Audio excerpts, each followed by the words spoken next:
অনেক দিনের জমানো রাগ আজ আর ধরে রাখতে পারলাম না।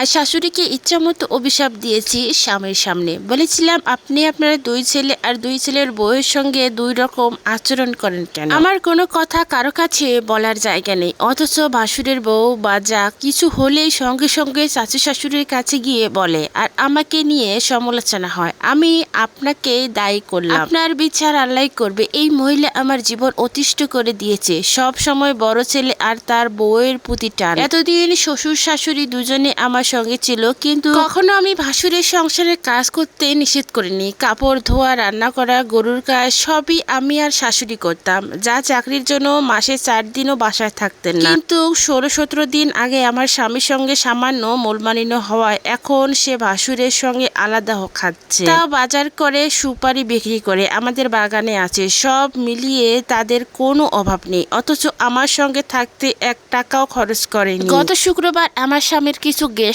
এসেছিল। আমি শাশুড়িকে মাংস বসিয়ে দিতে বলি। তিনি বলেন, বৌমা মাজায় ব্যথা, আমি রান্না করব না। আমি আর কিছু বলিনি।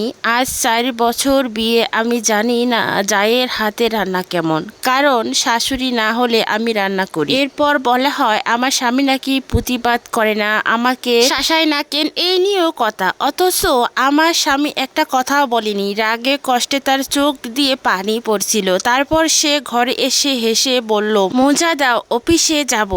আমি এই মানুষটাকে সত্যি বুঝতে পারি না। আমার অপরাধ জানেন কি? আমি নাকি ভাসুদের টিভি থেকে ওয়াইফাই পাসওয়ার্ড সরিয়ে দিই, আবার চালু করি, অথচ 2 দিন ওয়াইফাই ছিল না।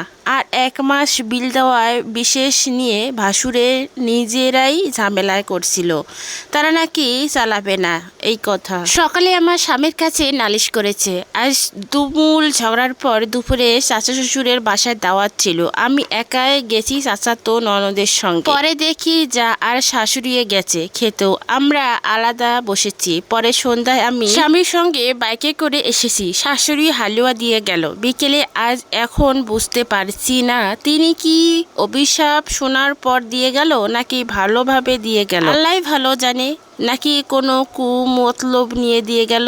অনেক কষ্ট থেকে এখানে লিখলাম। এই জীবন কাহিনীটা হচ্ছে এক আপু আমাকে পাঠিয়েছিল, আমি তাই আপনাদের সাথে শেয়ার করলাম।